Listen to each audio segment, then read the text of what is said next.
Howdy everyone, it's Montana Airgunner here again, and on this video we're going to install the AirMarksman's Backbone Rail to the FX Impact Mark III. So stay tuned.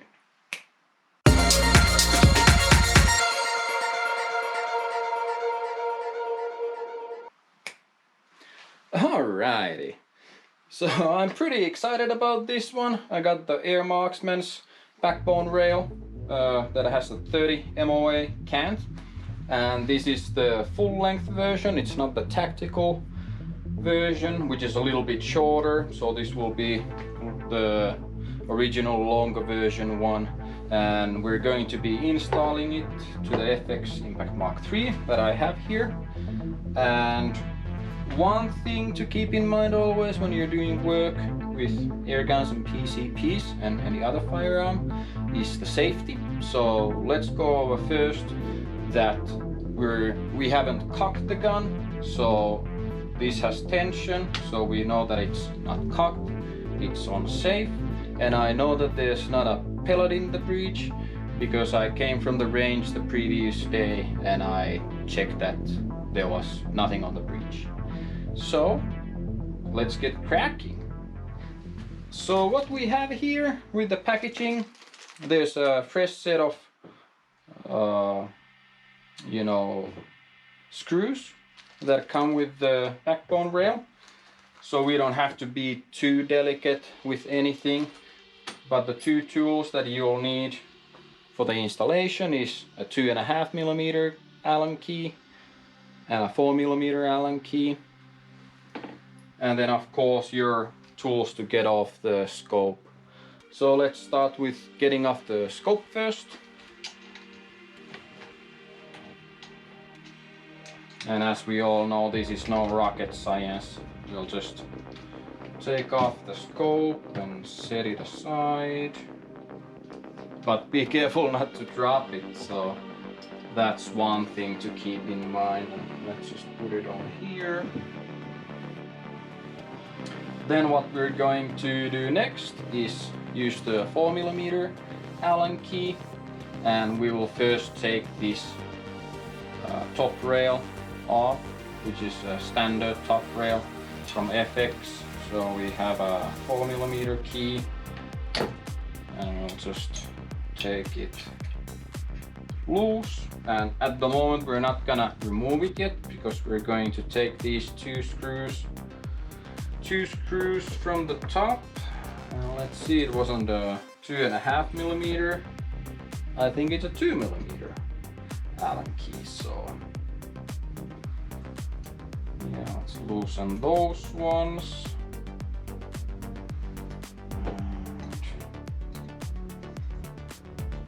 You can start by taking off the smaller ones.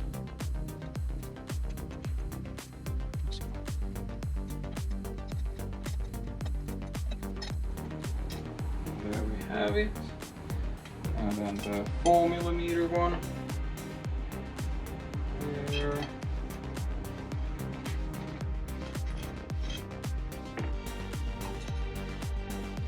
So now we got the top rail off. And next, what I'm going to show you is that we have this Saber Tactical cheek riser. So we are going to actually remove the cheek riser. And what we're going to do here is we will just pull out these screws. So two of the screws are precise. And if you have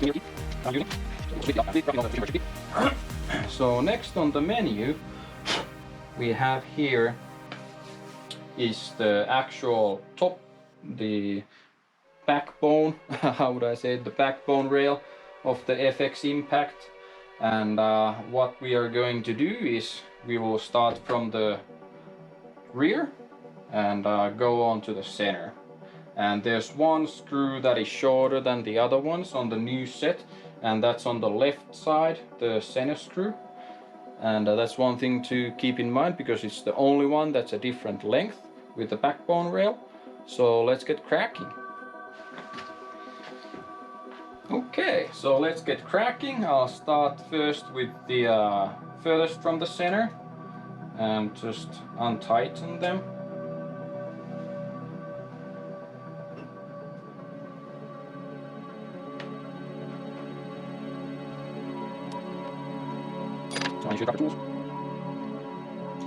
I wonder if these rear ones have a, you know, some Loctite. They're a little bit tighter.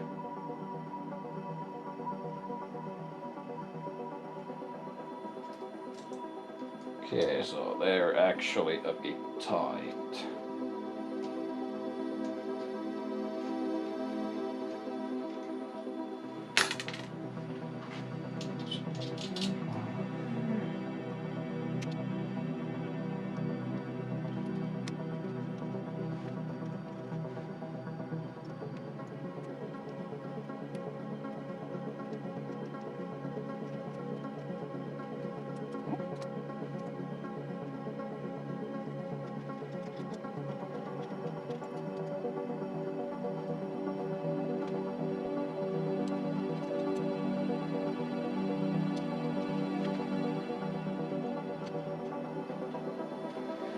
Okay, so everything should be now pretty loose.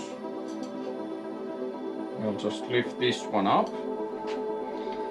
And remember to, you know, set it in a way that you'll remember how you're going to install it. And yeah, let's take the backbone rail and put it in. Oh, and one thing, a pro tip, before you put the backbone rail in, remember to put some silicone lube on it.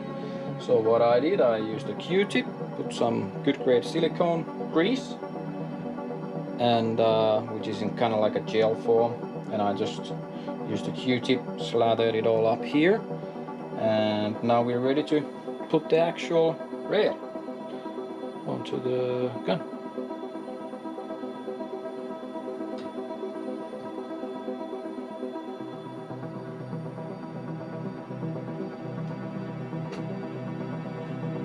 So it kind of slides in nicely into the position, and what we are going to do next is we're gonna take off the screws and take the shortest one. Oh, and one more thing I forgot to mention you all. The screw lengths on this backbone rail, there's actually 3 lengths instead of 2. So the shortest one is here. It's on the left side, as you can see. Then we have 3 long ones here, and all the rest ones are the same length here, and there's 8 of them. And I wasn't 100% sure that they're different length, but with my eye at least it looked like it's a different length. So maybe I got a different set of screws or something, I don't know. But at least that's how it was with me, and I hope that helps out to figure it out, how to put them. And yeah, there you go. Which we have here. And what we are going to do is remember to check the side where the shortest one was here on the center, and it's on the left side of the gun. And it's a little bit diagonally positioned on the rail. So that's one thing to, you know, keep in mind if you don't remember it by heart, is that it's this one here. That's the shortest one. I'll just have to move this into its position.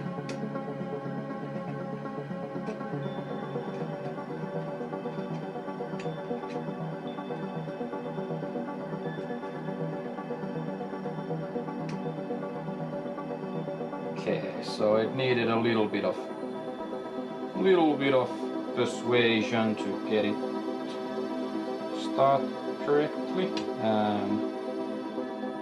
are not going to tighten it really, just like, you know, finger tightness, because we have the other one also.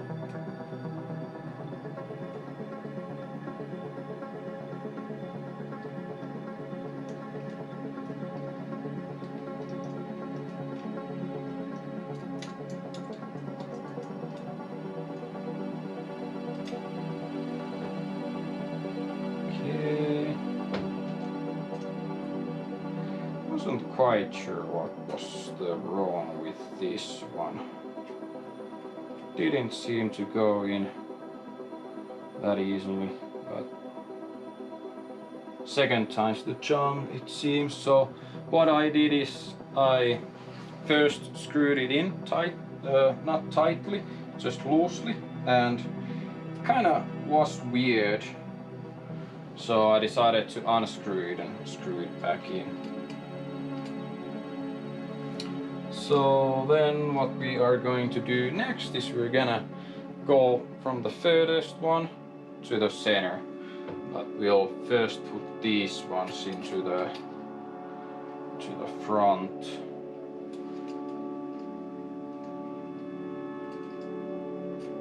And it is self-centering, this rail on its own, because they're so tight tolerances, so tightly like machined, so it just, you know, self-centers itself.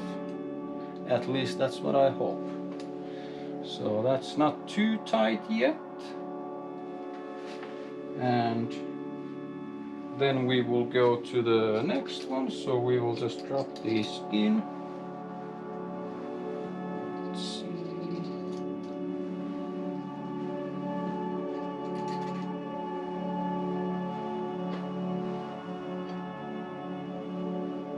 And there's still 2 screws left on this. I almost forgot these ones. So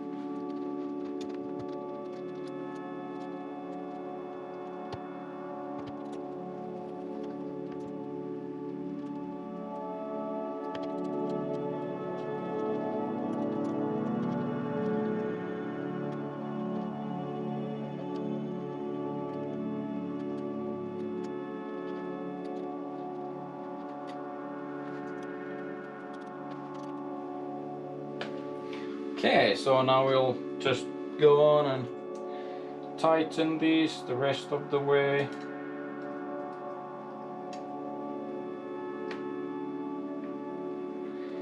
And it can't be too tight, remember, if you know, get these to snap the threads, you are going to be in a lot of work in the future, so I wouldn't recommend trying to do that. And how I usually, you know, work with these sizes of screws is when you're tightening it, you shouldn't tighten with this much of a, you know, talking hacksaw, or how do you say, put it down when I say check the exact word, but this is the, you know, when you're tightening it, the maximum with your fingers.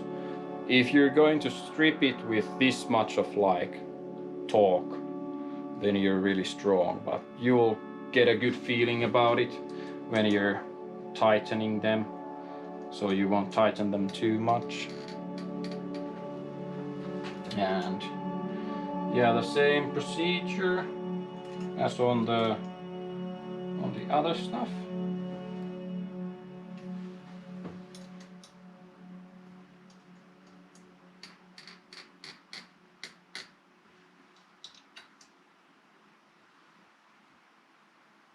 So I'm kind of wondering if there was some Loctite on the 2 back ones, because they were really stiff to get off already in the beginning.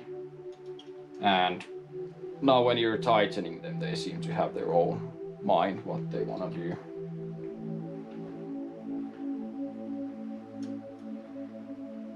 Okay, and that seems to be pretty much doing the trick. So there you have it. And then what we are going to do next is a functionality test. So we will cock it, and now it stays there, it doesn't move around, and that's because of there's a small ball that has like a tensioning screw here. So a little bit closer look how the actual ball with the spring works. So you can see from there when I cock it, so you can see it moving there. Now when it's cocked, it stays there. It has a really good stiff feel on there.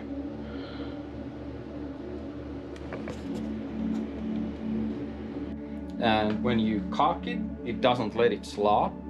So now when you push the pellet into the bridge, it really has to like go in there. So there's the locking mechanism. So now we know that it works, and how we can now decock it is put it on safe, press the trigger and hold it and let it go, put it back on safe. Now we've done a functionality test. So next what we will do is we'll just mount the scope and it'll be it. So there you have it. Now we installed the AirMarksman Backbone Rail, which is the standard length, which is a little bit longer than the compact one. And we got the cheek riser installed back, and we put on the scope. Everything should be ready to go to the range. And as you can see, it doesn't take that much time. It's maybe 10 minutes if you have to watch a video and think a little bit what you're doing. But now we've added a lot of rigidity into this chassis, and we have the 30 MOA base there, which is 10 MOA more than on the normal one. So we already know that we have a pretty good, you know, elevation addition there to take those long shots. And yeah, doesn't take more than that. It's maybe like 10 minutes. It's not that long of a time to do it and have this addition to your PCP. And I hope you've gotten some good valuable information out of this video. And if you do have some good info out of this one, please consider subscribing, ringing the notification bell, and leaving a comment and a like. It really does help out. And as always, I appreciate your time watching the video, and I hope you're doing well, staying safe under these circumstances, and see you on the next one.